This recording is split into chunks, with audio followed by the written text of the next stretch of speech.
चाय के कप से लेकर पानी की बोतल तक शरीर में जहर घोल रही है प्लास्टिक की ये चीजें दोस्तों।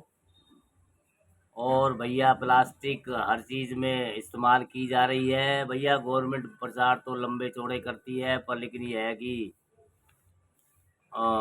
उस पे मतलब रोकथाम कानून बना के बैठ जाते हैं, रोकथाम होती नहीं है। सब चल रहा है दुनियादारी भैया। प्लास्टिक के बहुत छोटे छोटे कण हैं जिन्हें माइक्रो प्लास्टिक कहते हैं। न सिर्फ पर्यावरण में फैले हुए हैं बल्कि सांस के जरिए आपके और हमारे शरीर में भी प्रवेश कर रहे हैं। प्लास्टिक के यही कण फेफड़ों और दिमाग और शरीर के दूसरे हिस्सों में जमा होकर गंभीर बीमारियों का खतरा पैदा कर रहे हैं। इतना ही नहीं, रसोई में बढ़ रहे प्लास्टिक के इस्तेमाल से कैंसर जैसी बीमारियों का खतरा बढ़ रहा है।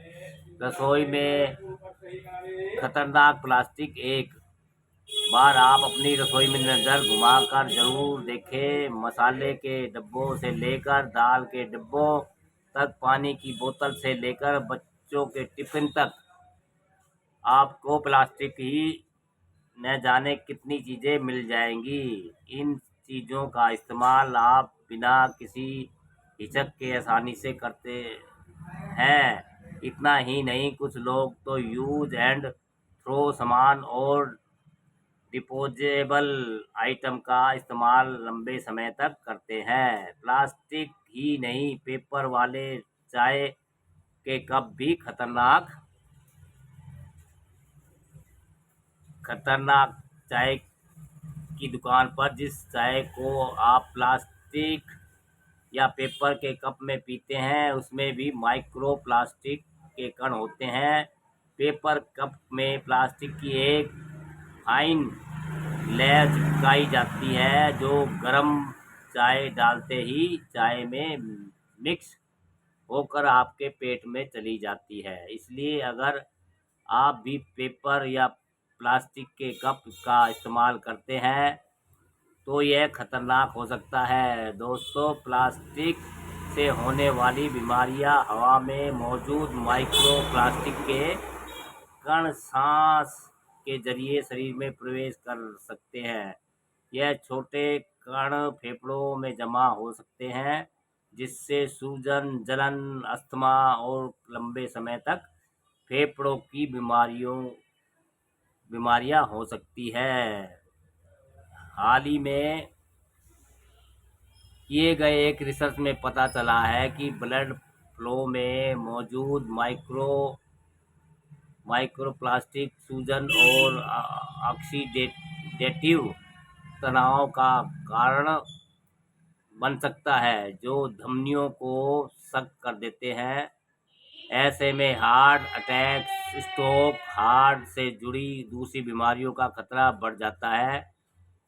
नैनो प्लास्टिक कण दिमाग में ब्लड फ्लो को प्रभावित करते हैं। इससे बच्चे पैदा होने और बच्चों के विकास पर असर पड़ता है। माइक्रोप्लास्टिक के संपर्क में आने से इम्यूनिटी भी कमज़ोर होने लगती है। प्लास्टिक से बड़ा कैंसर का खतरा। प्लास्टिक से दो बीमारियां तेजी से बढ़ रही हैं। एक अस्थमा है और दूसरी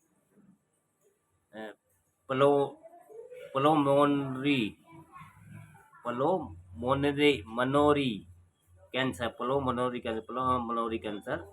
प्लास्टिक में पाए जाने वाले टॉक्सिन में इंसान अस्थमा का शिकार हो रहा है जिससे सांस लेने में परेशानी होती है। वही इससे पलो पल्मोनेरी कैंसर का खतरा होता है भी बढ़ जाता है। यह प्लास्टिक जलाते हैं तो उसमें से जहरीली गैस निकलती है। गैस सांस के जरिए हमारे शरीर में जाती है और पलानो पलामोनरी कैंसर का खतरा पैदा करती है दोस्तों। हम आए दिन देख रहे हैं बाज़ारों में, घर में प्लास्टिक की हर चीज़ें यूज की जा रही है क्योंकि प्लास्टिक में यूज एंड थ्रो भी है और प्लास्टिक की चीज़ें साफ सुथरी दिखाई देती हैं। पहले कांच के बर्तन हुआ करते थे। तो भैया अब समय के अनुसार प्रकृति बदल रही है, जैसा मार्केट में होगा वैसे ही लोग यूज़ करें, पर लेकिन उससे सावधान रहे दोस्तों।